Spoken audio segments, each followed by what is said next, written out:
Bueno, estamos aquí de nuevo, siguiendo con nuestro estudio de hoy acerca de... Había tomado como referencia primera de Timoteo capítulo 6 versículo 3, donde dice que si alguno tiene otra doctrina y no se conforma a las palabras de nuestro Señor,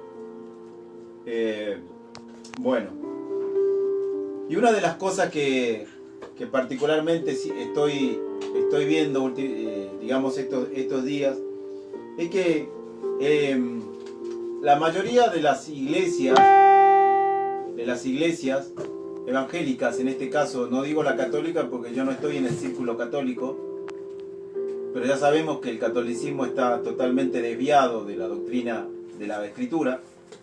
Las iglesias evangélicas, hoy en día, mayormente las que son cristocéntricas, quiere decir que tienen como fundamento la doctrina de Cristo, no practican nada de lo que el Señor enseñó. Voy a decir, por ejemplo, lo que dice Mateo capítulo 5, versículo 17. No penséis que he venido para abolir la ley y los profetas. No he venido a abolir, a invalidar, sino a cumplir. Ahora, esta es la confesión de un cristiano evangélico hoy en día.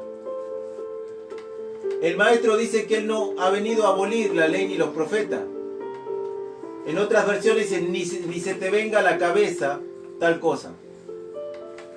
Pero usted va a encontrar que en los púlpitos de hoy se predica contra la ley de Moisés. No, los cristianos hoy ya no estamos bajo la ley. Eso estaba en el antiguo pacto. Ahora los cristianos estamos en el nuevo pacto y está la gracia. Por lo tanto, la ley no es para nosotros. Pero Yeshua dice que él no ha venido a abrogar nada de la ley ni los profetas. Entonces, ¿es doctrina de Yeshua la doctrina de que la ley está invalidada? De ninguna manera. Porque vamos a seguir diciendo, os aseguro que mientras exista en el cielo y la tierra, ni una letra, ni un punto de la ley pasará, perecerá, sin que todo se cumpla. Entonces, en el dicho de algún hermano cristiano que esté escuchando, ¿puede existir que la ley esté abolida? No, porque su maestro no vino a abolir la ley, él la vino a cumplir. Y aún dice que ni una letra pequeñita de la ley pasará hasta que todo se haya cumplido. Entonces quiere decir, ¿es una doctrina de Cristo que la ley fue abolida? No. No es una doctrina cristiana. Vamos a decir que, por ejemplo, otro punto importante, dice, en la oración, ¿es una doctrina de Yeshua que nosotros repitamos lo mismo siempre? No. Pero yo he escuchado a muchos cristianos hoy que se han vuelto como católicos, repiten los versículos bíblicos, sin entender lo que están diciendo. O hay hermanos que lamentablemente, como no tienen un desarrollo de la oración, repiten aleluya, aleluya, aleluya, gloria, gloria, gloria, aleluya, aleluya, aleluya. O sea, esto es reverenciar al Señor, esto es alabar al Señor. ¿Realmente? Yeshua dice, no uséis vanas repeticiones como los gentiles que piensan que por sus repeticiones serán oídos. Entonces, ¿tenemos nosotros en nuestro círculo cristiano gente que repite siempre lo mismo? Sí. ¿Es doctrina del Mesías? Esto no. Ahora, él dice que la gente del mundo se preocupa por todas las cosas, que han de comer y que han de vestir, y si tienen un mejor auto, si tienen una mejor casa. Pero ¿es doctrina de Yeshua que los creyentes hagan estas cosas? No. Vamos a otra doctrina que lamentablemente ha causado estragos dentro del cristianismo, más evangélico, porque sabemos que la Iglesia Católica, a través de los siglos que ha estado en el poder, se ha cansado de robar. O sea, cuando vinieron, por ejemplo, cuando Colón descubrió América, la historia nos dice que vinieron a catolizar, a traer el evangelio a los indios. ¿Qué hicieron? Le robaron el oro. Los españoles. Y como en esa época eran ultra católicos, aunque ahora son católicos también, pero en esa época Isabel la católica y Fernando eran ultra católicos, se robaron los bienes que había en Latinoamérica y después comenzaron y edificaron su templo y todas esas cuestiones. Entonces la Iglesia Católica, digamos que viene en esa función de robar hace un montón. Pero lo que digo es esto: los evangélicos, las iglesias cristianas que dicen seguir a Cristo, escúcheme bien, que dicen que son seguidores de Cristo. Voy a hablar de una doctrina que a estas personas que dicen que son seguidores de Cristo no practican. ¿Qué es? Entonces vamos a ver en Mateo capítulo 10. Mateo capítulo 10 dice: entonces Yeshua llamó a sus 12 discípulos y les dio el poder de echar a Ruahim, a Shedim, en el hebreo Shedim, espíritus, dice, impuros, sanar toda enfermedad y toda dolencia. Los nombres de los 12 apóstoles son: el primero, Simón, llamado Pedro; Andrés, su hermano; Santiago, hijo de Zabadeo, y su hermano Juan; Felipe, Bartolomé, Tomás, Mateo, publicano; Santiago, hijo de Alfeo; Tadeo, Simón el cananita; Judas Iscariote, el que le traicionó. Ahora, a estos 12 Yeshua, después de darle la instrucción: no vayáis a los gentiles, ni entréis en ciudades samaritanos. Esto es una orden de Yeshua de que les prohíbe que ellos vayan a predicar el evangelio a los gentiles. Y dice: ni en camino de samaritanos. Id más bien a las ovejas perdidas de Israel, y proclamad: el reino de los cielos está cerca. Sanad enfermos y limpiad leprosos, resucitad muertos y echad fuera demonios. De gracia recibiste, escuche bien estas palabras: de gracia recibisteis. Dad de gracia. No llevéis oro, ni plata, ni cobre en vuestro cinto, ni alforja para el camino, ni 2 túnicas, ni sandalia, ni bastón, porque el obrero es digno de su salario. En la ciudad o aldea en que entréis, investigad que sean en ellos dignos y posad en ella. Al entrar en la casa, saludadla, y si la casa lo merece, reposad vuestra paz sobre ella. Si no fuera digna, vuestra shalom vuelve a vosotros. Si alguno no os recibe ni oye a vuestras palabras, salid de esa casa o de esa ciudad y sacudid el polvo de tus pies. Entonces, lo que Yeshua está diciendo, que Él les encomienda a los discípulos no cargarse con nada, pero que no pidan nada. Ahora, usted va a estar viendo el Evangelio que antes de cualquier cosa piden ofrenda y diezmo. Una doctrina del Mesías es: no pidan nada. ¿Y cómo puede ser que estos creyentes que dicen que creen en Cristo y tienen el Espíritu de Cristo, hoy en día estén pidiendo para todo tipo de cosas en nombre de Cristo? Entonces quiero decirle que si usted está en una iglesia que le piden diezmo y ofrenda, no siguen la doctrina del Mesías. Nosotros en nuestra iglesia nos hemos propuesto, o digamos en nuestra congregación, valga la redundancia decirlo así, en nuestra comunidad, los seguidores nazarenos, no vamos a pedir ofrenda ni diezmo. ¿Por qué le digo? Porque según el libro de Números, en el capítulo 18, el pacto que Dios hizo con los levitas y la descendencia de Aarón era de que ellos podían tomar los diezmos y las ofrendas del pueblo de Israel. Entonces quiere decir que cualquier persona que no sea levita, que no sea sacerdote, no puede tomar las ofrendas del pueblo, no puede pedir los diezmos.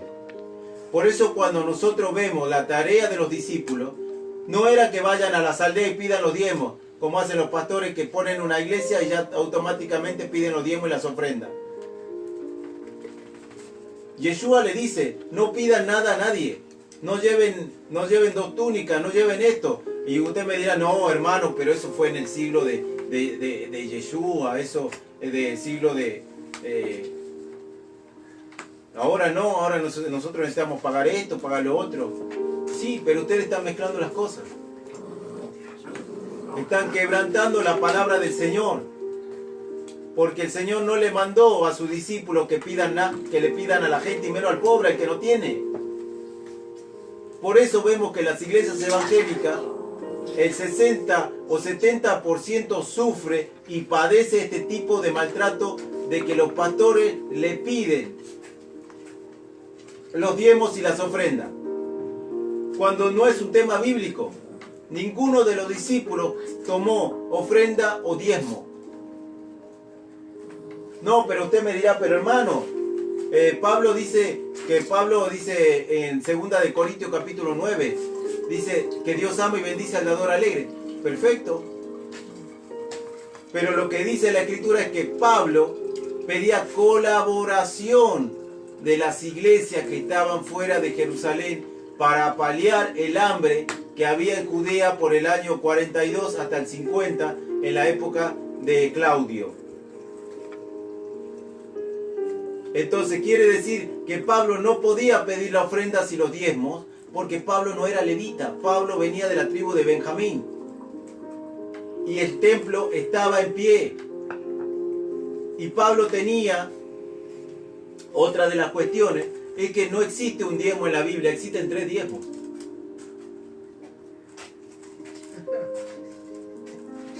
Pero obviamente, nosotros tenemos conocimiento de Malaquías 3:10, que hablan de que robará el hombre a Dios y todo este sistema monetario, plan financiero que le llaman los pastores, que les sirve a ellos nomás porque ellos son los que evolucionan, se enriquecen y son bendecidos.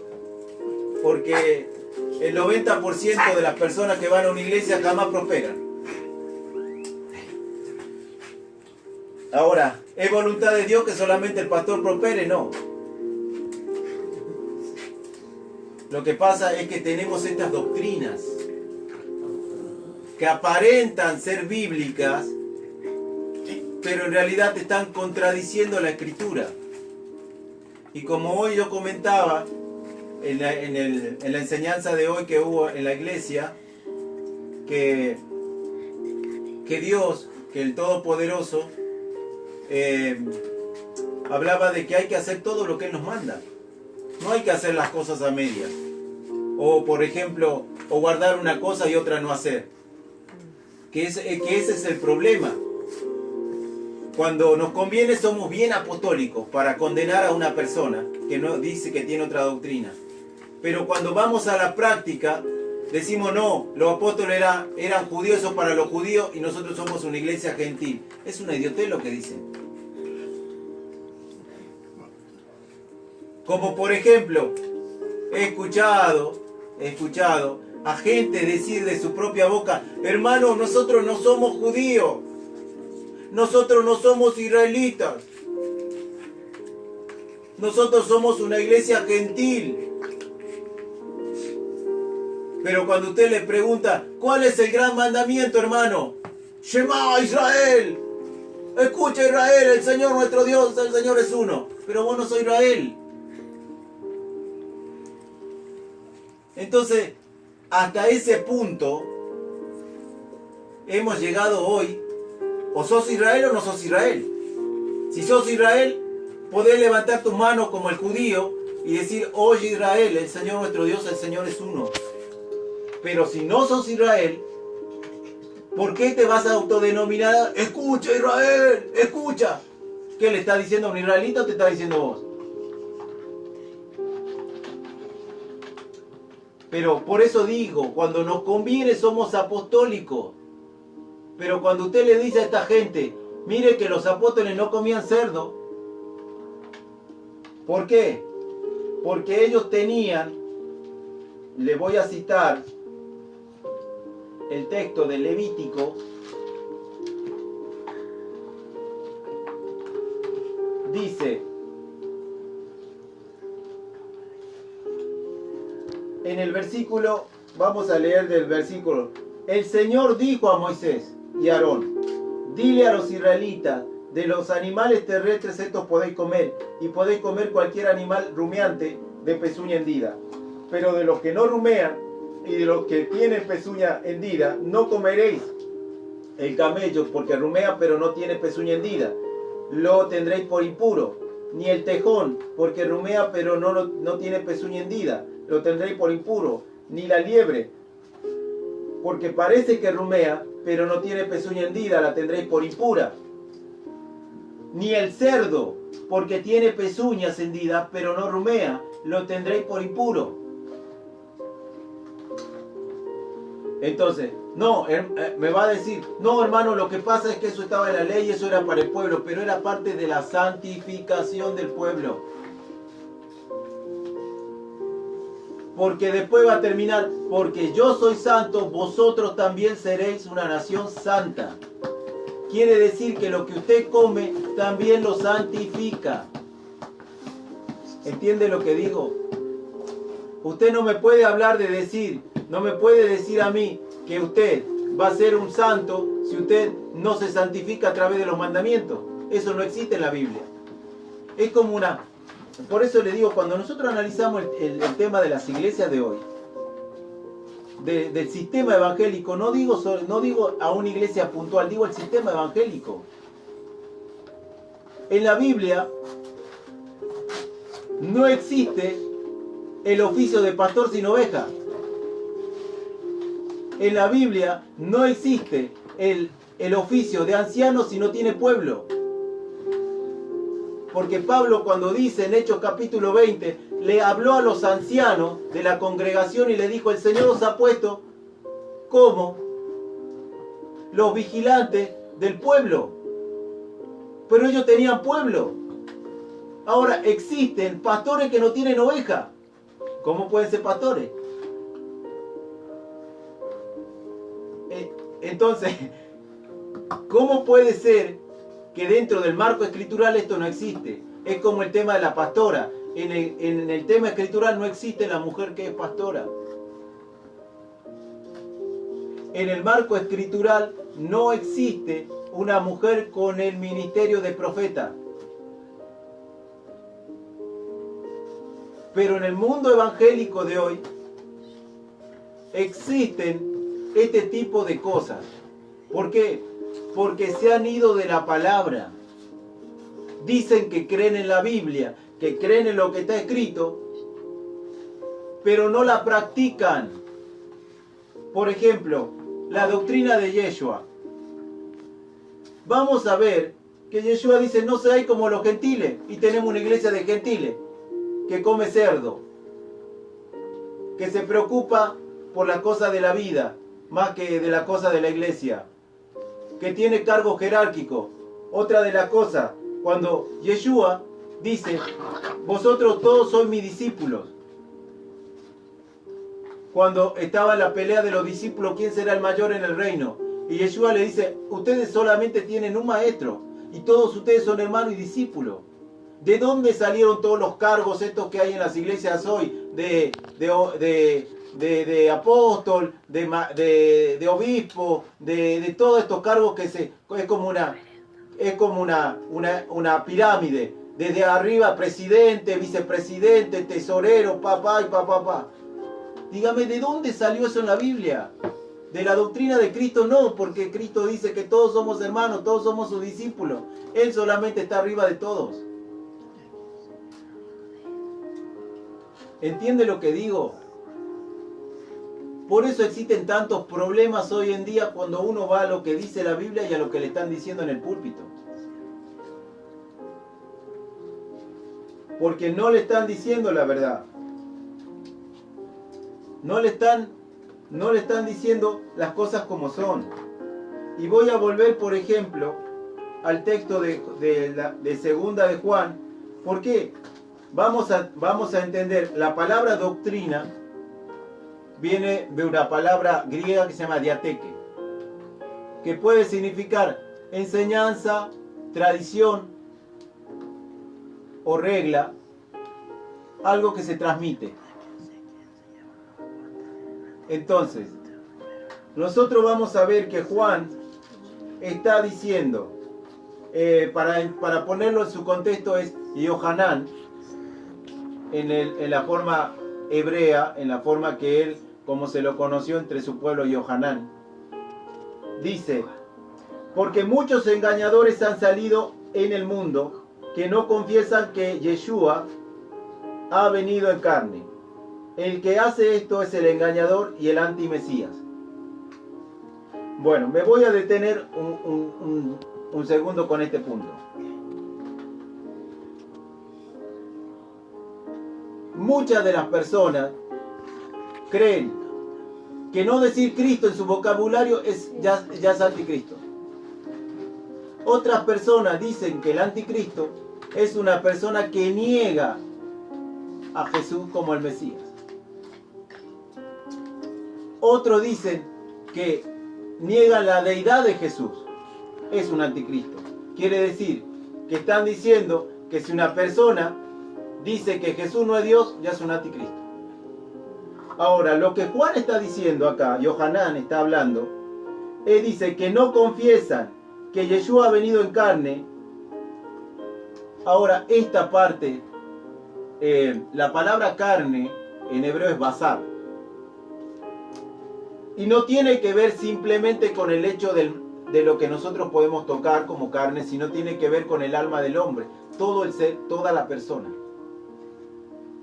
Ahora, el problema de la época de Yohanan era que habían distintos grupos de cristianos y que había cristianos que eran muy judíos, o sea, que eran los mesiánicos, y también estaban los que eran helénicos, los que tenían una mente helénica, los que tenían filosofía. En este caso, hablamos del gnóstico. Juan escribe primera de Juan y segunda de Juan para refutar la idea de que el Mesías había venido en una forma de fantasma. Porque como ellos tenían la doctrina, una doctrina embalsamada con el tema de, por ejemplo, de este filósofo Platón, que Platón decía en su doctrina de que la carne era mala y que el alma vivía aprisionada dentro de la carne, que la carne contaminaba y ahogaba al espíritu. Entonces, ellos no podían concebir en su mente helénica que el ser que ellos consideraban a Jesús podía haber sido de esa naturaleza. Por lo tanto, cuando Yohanan dice, cualquiera que no confiesa que Yeshua ha venido en carne, este es el engañador. Él no está diciendo que está diciendo, o sea, él no está que cualquier persona que niega el mesianismo de Jesús es el antimesías. Él lo que está plasmando acá es que existe esta doctrina de que decían que Jesús había venido en una forma de fantasma y que no era 100% hombre. Ahora, vamos a decirlo de otra manera. El unicitario, ¿qué es lo que plantea? El unicitario plantea de que Dios se manifestó en carne. Ahora, ¿cuál es el problema? Esta es una teoría bastante convincente. Porque no, lo dice primera de Juan, lo dice Juan, en el principio era el verbo con Dios y el verbo era Dios. Lo dice Juan también en el 14, yo y el Padre uno somos. Ahora, lo dice también supuestamente Pablo, que dice que Dios, que Jesús, el cual vino en la carne, el cual es Dios sobre todas las cosas. O 1 de Juan 5:20. Este es el verdadero Dios y la vida eterna. Entonces, con eso, pareciera que esta es una doctrina fiable. Pero le voy a decir que no es así. Porque en las Escrituras, por ejemplo, en Deuteronomio capítulo 4, versículo 15, lo vamos a leer y vamos a ver que plantearse el hecho de que Dios vino en carne va en contra de lo que Él mismo estableció. Dice,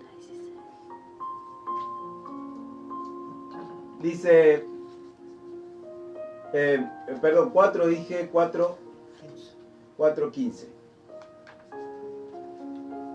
Dice, el día que el Señor te habló desde el fuego, ninguna figura visteis. Tened pues mucho cuidado, no corrompáis haciendo escultura o figura alguna de hombre o mujer, ninguna figura, ni ningún animal terrestre, ninguna ave que vuela por el aire, ni una figura de ningún animal que se arrastra por el suelo, ninguna figura del pez alguno que haya en el agua o debajo de la tierra. Y al levantar vuestros ojos al cielo y ver el sol, la luna y las estrellas, todo ese ejército del cielo, no os dejéis arrastrar, postraos a ellos y adorar cosas que el Señor vuestro Dios ha concedido a todos los pueblos debajo del cielo. Ahora, otra escritura de esto es lo que Pablo dice en Romanos capítulo 1. Romanos dice que hicieron a Dios en forma de hombre. Entonces, tenemos que entender la inmutabilidad de Dios. ¿Cuál es la inmutabilidad de Dios? Que Dios no tiene sombra de variación.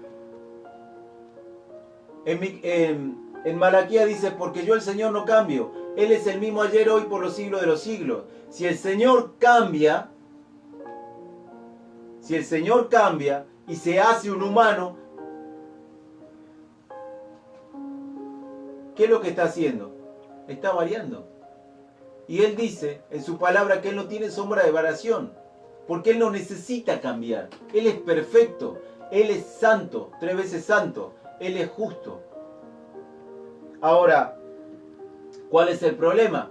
Yo he escuchado muchos cristianos, obviamente muchos hermanos en la fe, que por ejemplo cuentan acerca del hecho que pasó Constantino, de cómo la Trinidad se estableció en el cristianismo a través del concilio de Nicea del 325.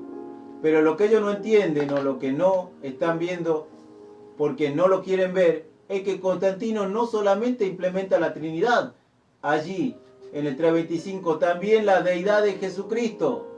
Es decir, cuando nosotros leemos el credo niceno, en el credo niceno dice, creemos en un Dios Padre, creador del cielo y de la tierra, y en su Hijo Jesucristo, el cual no fue creado sino engendrado por el Padre, Dios de Dios, luz de luz. Entonces en el credo niceno se establece la divinidad de Yeshua, de Jesús, en este caso. ¿Entiende lo que estoy diciendo? Es el catolicismo romano el que eleva a Jesús a ser Dios. Porque dentro de la doctrina judía está prohibido hacer a Dios semejante a algo creado, semejante a un hombre, semejante al sol, semejante a un animal como hacían los egipcios, semejante, porque estaba prohibido y está prohibido hoy por la Torá. Pero el problema, como no han entendido el concepto mesiánico, dentro del concepto judío, lo han transgiversado, lo han cambiado, han tomado la filosofía o la tradición greco-romana y han plasmado que ese Dios que habita en un lugar inaccesible, que ni siquiera los querubines pueden entrar donde está Dios por el grado de santidad que tiene, por el grado de santidad que tiene, ha descendido, supuestamente se ha hecho un bebé, Miriam tuvo que cambiarle los pañales, tuvo que cuidarlo que no se caiga, le tuvo que limpiar los mocos, y después de grande, le decían, andate de aquí, vos no sos nadie. O los romanos después lo flagelaron, lo trataron como si fuera una bestia. Y después volvemos al credo católico, al deicidio. Los judíos mataron a Dios. Entonces, ¿cómo puede ser que un ser eterno muera? Ahora me va a decir, no, pero hermano, es que a usted no se le reveló que cuando estaba la humanidad y estaba la divinidad. Como dice Pablo en Colosenses, dice porque en él habita corporalmente toda la plenitud de la divinidad. Pero lo que no entienden es el concepto de enviado. El concepto de enviado, por ejemplo, cuando nosotros leemos Isaías 52:6, que es un pasaje muy utilizado, donde dice, he aquí el que hablo yo estaré presente, en aquel día mi pueblo sabrá mi nombre. Tienen que entender que cuando se le dijo a Moisés, yo descenderé, porque yo descendí y vi a mi pueblo, y yo descenderé contigo, y mis señales estarán contigo, para que saques a mi pueblo de la esclavitud. ¿Quiere decir que Dios descendió? No. Lo que quiere decir es que Moisés recibió la autoridad de Dios para hacer esa tarea. Porque Moisés era el representante de Dios ante Faraón. Entonces vemos en los evangelios que Yeshua nunca se hizo Dios. Él dijo, adoren al Padre en espíritu y en verdad. Él dijo, cuando él enseñó a orar, Padre nuestro que estás en los cielos, no dijo estoy acá, yo soy el Padre, adórenme a mí. Dijo, santificado sea tu nombre, o sea que no es el nombre de él el que hay que santificar, es el nombre del Padre, porque es su mandamiento. Ahora, cuando él recibe la tentación, supuestamente el tentador cuando viene en el desierto, y el tentador le dice, si tú postrado me adorares, yo te daré todo tu reino de la tierra. Mateo capítulo 4. Y Yeshua, ¿qué le contesta? Vete de aquí, Satanás, porque escrito está, al Señor tu Dios adorarás y a Él solo le servirás. Ahora Yeshua dijo, adorame a mí, yo soy Dios. No. Él dijo, al Señor tu Dios adorarás y a Él solo le servirás. Entonces, escucho a tantos que esos sí son palabreros, que esos sí son charlatanes. Decir que Jesús siempre se proclamó Dios.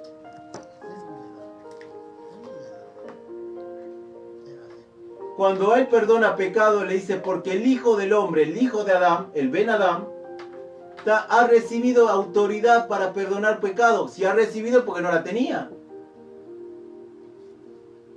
Si Él era Dios, Él tenía la autoridad, Él no tenía que recibir nada. Si dice, si yo por el dedo de Dios expulso demonios,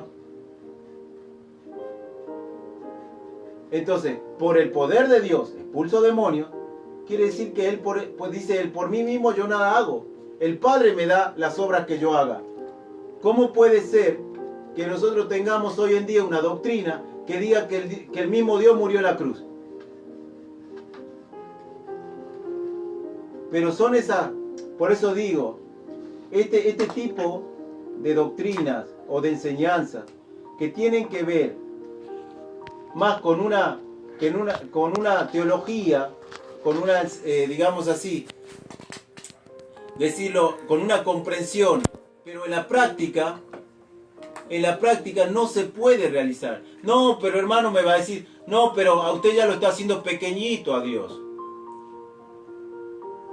¿Cómo va a decir que Dios no puede hacer eso si Dios puede hacer todo? Bueno, si Dios puede hacer todo, ¿por qué no bajó directamente de arriba como Jesús? No se hizo bebé, no se circuncidó, no hizo todo el camino de un judío para morir como un judío y después resucitar. Si Él lo puede hacer todo, directamente no lo hubiese hecho.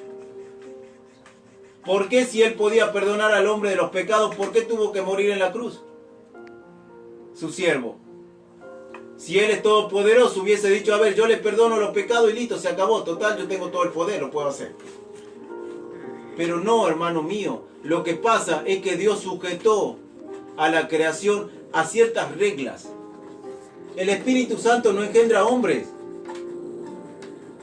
Dios no engendra hombres.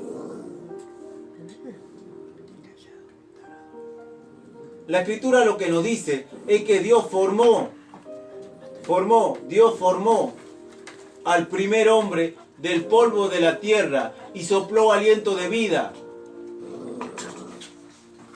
¿Qué es lo que estoy diciendo? Que Dios no creó otro hombre, o en el sentido de que salió de él ese hombre. Como sale cuando, como es la raza humana. Porque Dios no es hombre. ¿Cómo el Espíritu Santo va a engendrar, va a procrear dentro de un útero de una mujer? Si ese espíritu no tiene esperma. No, pero el Espíritu Santo todo lo puede hacer. Ese es la idea de esta gente. Lo que pasa es que no sigue con lo que dicen los textos. Si Yeshua era solamente engendrado por Dios, no podía ser hijo de David. Por eso está la genealogía de Mateo y Lucas, diciendo que la descendencia de Yeshua, de Mateo, viene de parte de José, que venía de la casa de Belén, que venía de la casa de David. ¿Cómo puede ser entonces que sea el Mesías si no viene de la casa de David?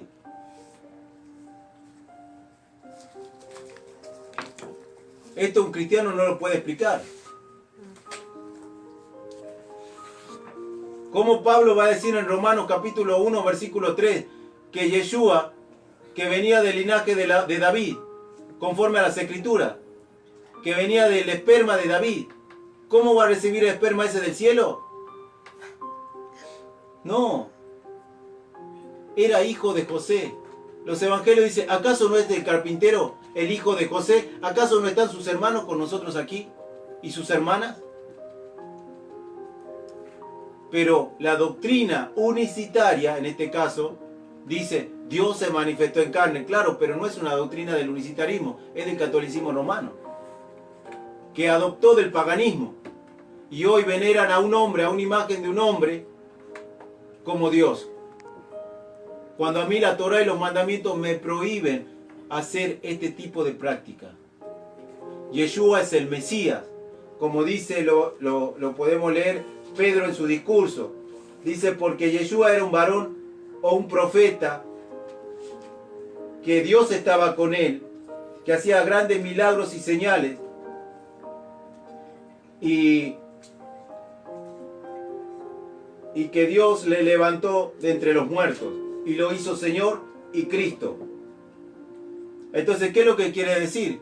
Que Yeshua fue un hombre que agradó a Dios porque vivió de una manera piadosa y justa, cumpliendo los mandamientos de Dios, y que entregó su vida en el madero con esa misión de ser el siervo sufriente de Isaías 53, y que Dios después lo levantó de entre los muertos, como dice, también dice Pablo en Romanos capítulo 3, que Dios le levantó entre los muertos. No dice que él mismo se levantó de los muertos, dice Dios le levantó entre los muertos. Entonces, por eso, hermano mío, cuando nosotros interpretamos la Biblia, todas estas corrientes, todas estas cosas, tenemos que entender que la gente, mayormente las iglesias evangélicas, son gente que no estudia las Escrituras. Lee las Escrituras pero no estudia. No conoce la historia cristiana. No puede diferenciar lo que es un dogma de las Escrituras, de lo que es una interpretación de lo que es el texto. La mayoría de las predicaciones de hoy son interpretaciones de un texto que esta vez está mal interpretado. Y lamentablemente esa mala interpretación ha llevado a una mala práctica. ¿Entiende lo que digo? Y bueno, entonces estamos diciendo que el cristianismo de hoy verdaderamente sigue la doctrina del Mesías, no la sigue, no la practica. Yeshua era un judío que enseñó a sus discípulos: vayan por el mundo y enséñenles que guarden los mandamientos que yo os he dado. O sea, la forma de vida de Yeshua, como Pablo también lo dice: sed imitadores de mí, así como yo de Cristo. Juan dice que el que le ama tiene que andar como él anduvo. ¿Y cómo anduvo Yeshua? Como un hermano de una iglesia, comiendo cerdo, diciendo la ley fue abrogada, diciendo Israel ya Dios lo ha abandonado, ahora nosotros somos la iglesia, haciendo culto los domingos y no los Shabbat. Hablando de Pablo, del Nuevo Testamento, citando a Pablo. Porque eso es lo que es un creyente hoy en día.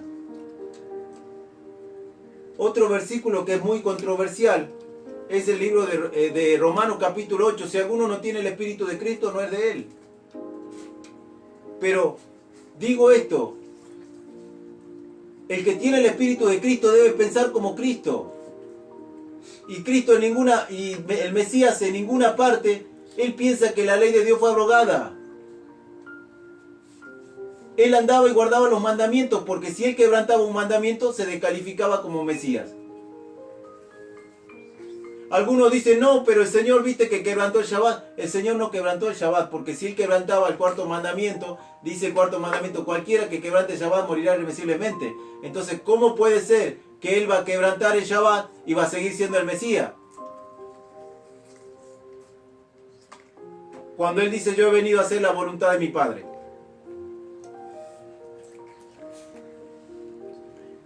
Entonces, todo esto nosotros tenemos que examinarlo. Yeshua no pertenecía a una denominación.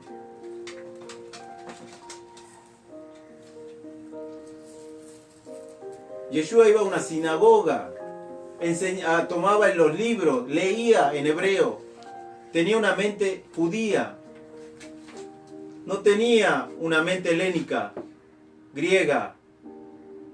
Entonces todas las enseñanzas que él transmite, las transmite desde ese trasfondo. Pero la iglesia la ha desvirtuado, la iglesia lo ha capitalizado de una manera errónea. Los púlpitos hoy están llenos de cosas que Yeshua no enseñó ni practicó. Y eso es lo que nosotros estamos volviendo hoy. Estamos volviendo a esa doctrina que Yeshua practicó. Y usted va a decir: hermano, entonces, ¿Yeshua estaba judaizando a la gente? Es que, como dice Juan capítulo 4, la salvación viene de los judíos. La fe judía transmite la salvación. ¿Por qué? Porque de la fe judía nace el Mesías.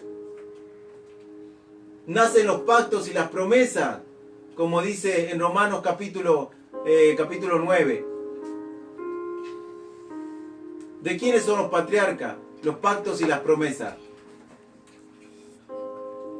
Entonces eso es lo que hay que entender. ¿Hay que ser judío para salvarse? No. Pero hay que practicar la fe de Israel para salvarse. No la fe cristiana. No la fe de una iglesia, de una denominación. Que le dice a usted: no, usted no enseñe esto, enseñe esto. Usted enseñe bautismo para ser salvo. Quiero decirle que Yeshua no... A ver, hay muchas cosas que tenemos que ver y no hay tiempo casi para ver todas las cosas. Pero vamos a tomar, por ejemplo, el texto para entenderlo correctamente dentro de su contexto y usted va a ver la diferencia que hay. Dice en Juan capítulo 3, hablando a Nicodemo, dice: te aseguro, el que no nace de nuevo no puede ver el reino de Dios. Nicodemo le preguntó: ¿cómo un hombre puede nacer de nuevo siendo viejo? ¿Puede entrar otra vez en el seno de su madre y nacer? Y respondió Yeshua: te aseguro que el que no nace de agua y de espíritu no puede entrar en el reino de los cielos. lo que nace de la carne, carne es, y lo que nace del espíritu, es espíritu. Ahora, le dice,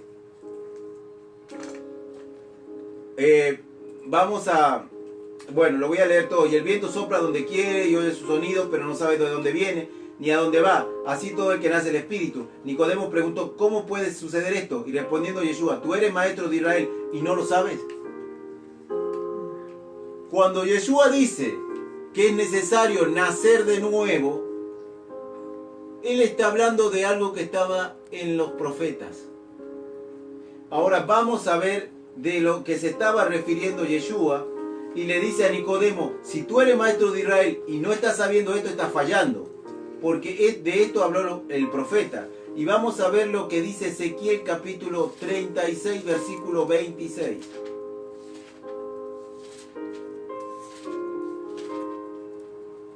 Dice,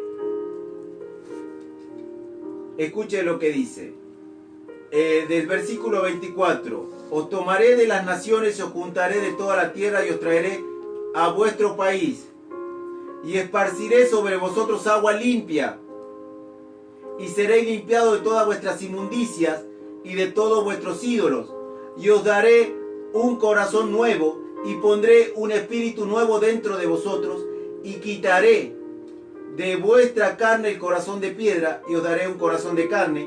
Pondré mi espíritu dentro de vosotros y haré que andéis en mis mandamientos y que guardéis mis normas y las cumpláis. ¿De dónde Yeshua saca el nuevo nacimiento? Lo saca de Ezequiel 36, 26. Dios es el que hace nacer al hombre otra vez y le da la capacidad de poder nacer de nuevo, renovando su mente y su espíritu y limpiándolo a través de agua limpia. Entonces, ¿para qué?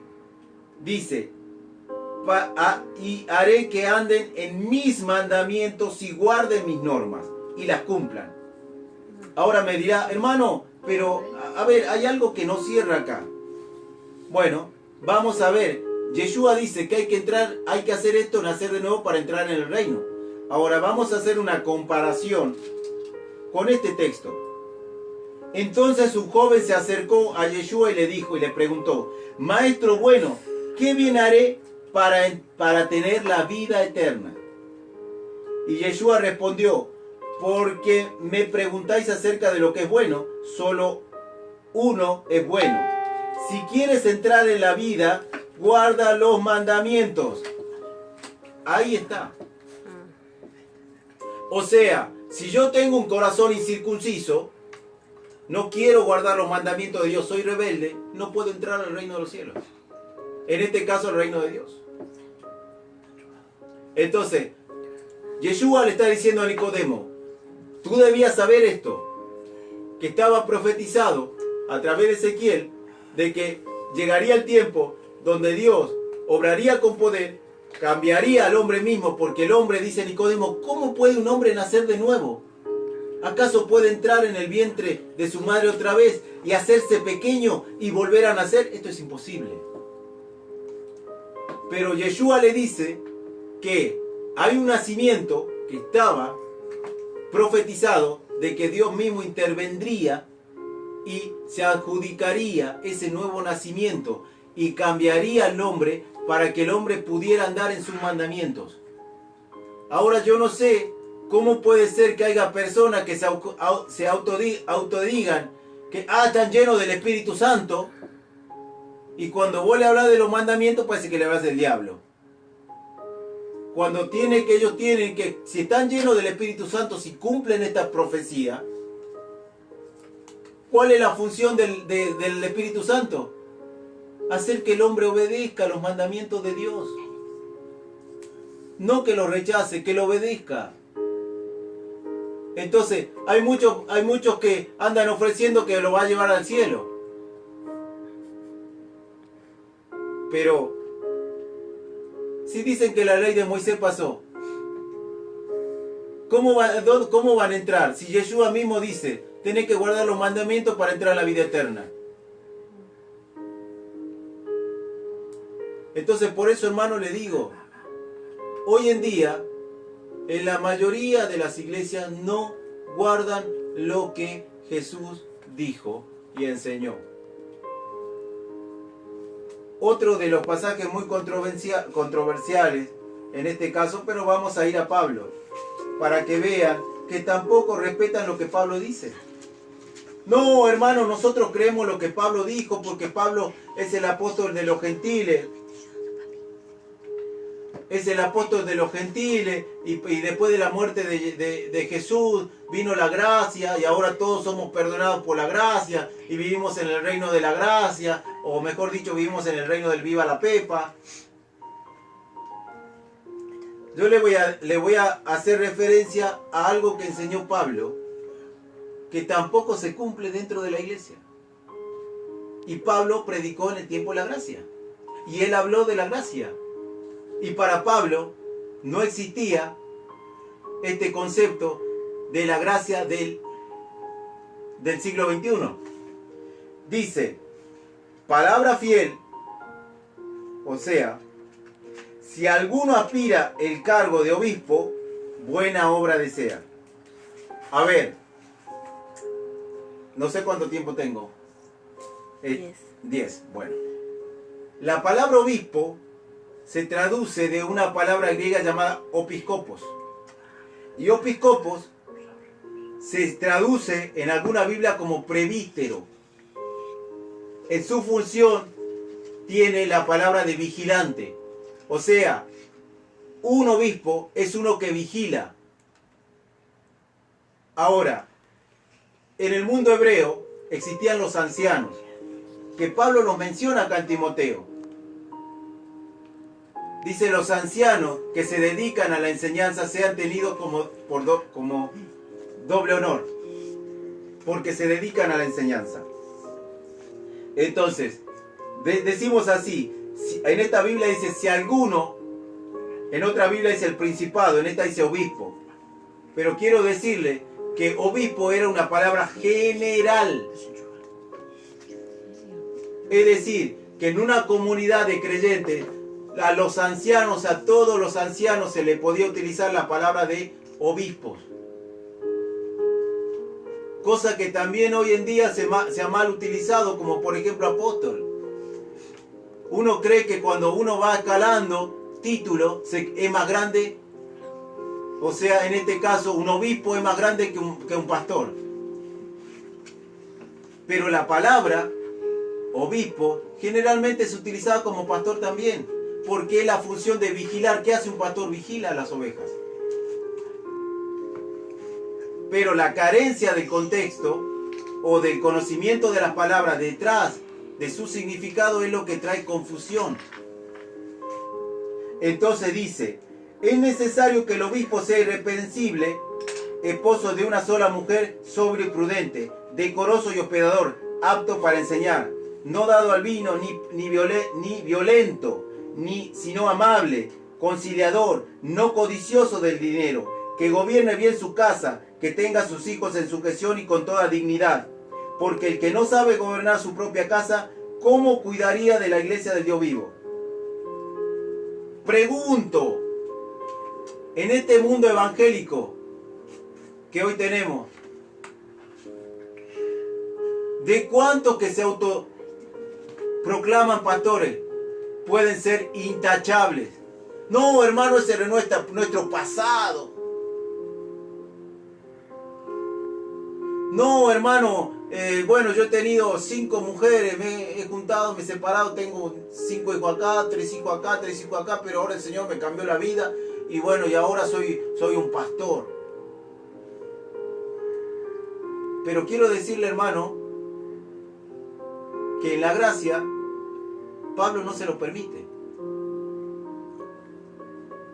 Porque la persona que tiene, que puede llegar a acceder a un cargo dentro de una comunidad es una persona que ha sido intachable. Que ha sido intachable. O sea que Dios ha guardado su vida y ha guardado su familia. y ha mostrado fidelidad en todos los campos. No es una persona que se ha drogado toda su vida y ahora automáticamente dice, no, porque Dios me llamó ahora y yo ya soy pastor. No, Pablo dice, no, tiene que ser irreprensible. Pero todo esto, como ya dije en un comienzo, ¿cómo pueden haber pastores sin congregaciones? En la Biblia no existe eso, pero hoy lo hay. Y son bíblicos, y son apostólicos, y tienen el mensaje de la verdad. Y ellos nomás pueden salvar a la gente y la pueden llevar al cielo. Hemos caído en este grado de error y apostasía. ¿Por qué? Porque el evangelio del 2020, de este siglo, no es el evangelio de los apóstoles. Ellos transmitían las escrituras y decían que todo hombre debía volver al Dios de Israel, creer en el Dios de Israel y añadirse al pueblo de Israel. Para los apóstoles no había una iglesia y el pueblo de Israel.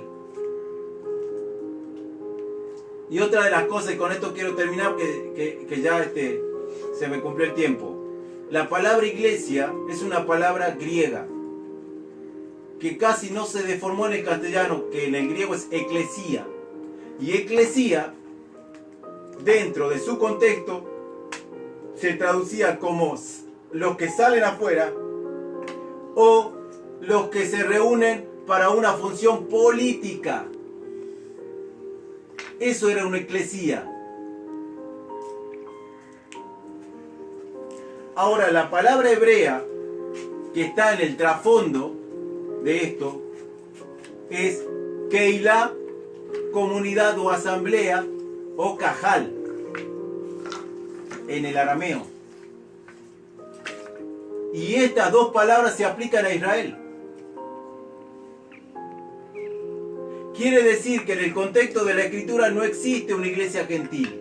Existe Israel como iglesia, como congregación, como comunidad, como pueblo de Dios.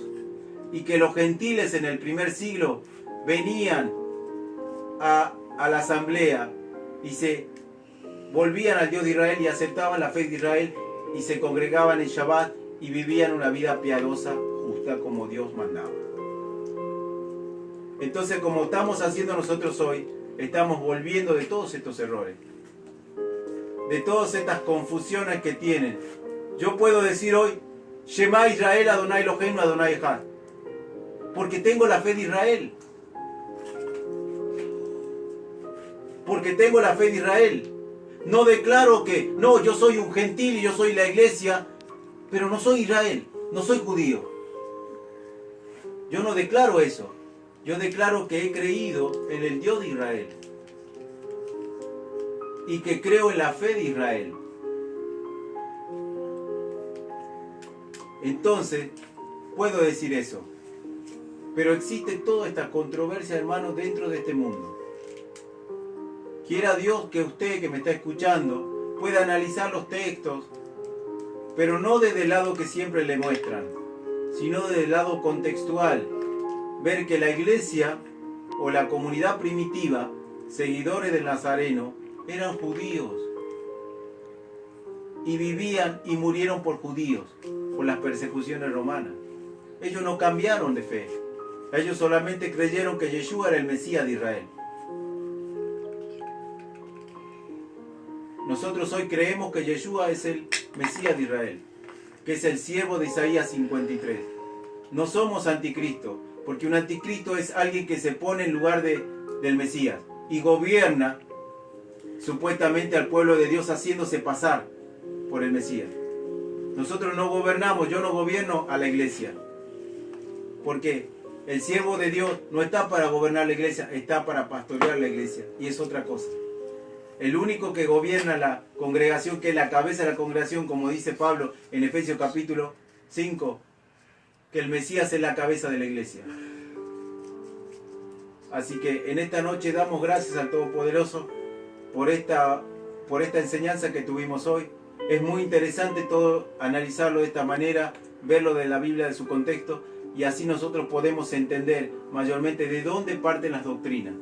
Recuerde que la mayoría de lo que hoy el cristianismo sigue no es doctrina de la Biblia, es doctrina de hombres.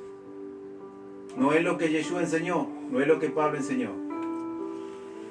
Pablo no era unicitario, Pablo era monoteísta. Pablo no era pentecostal, Pablo era hebreo de hebreos, israelita. Así que, hermano, bendiciones en esta noche, que tengan una buena semana, que el Señor le bendiga y le guarde, que el Señor haga resplandecer su rostro sobre usted, que el Señor le dé paz, que le guarde de toda plaga, que si está enfermo el Señor lo sane, y que si tiene necesidad de sabiduría, que el Señor se la dé. Así que desde acá, los seguidores de Nazareno, le bendecimos, y será Dios mediante otra enseñanza. Hasta luego.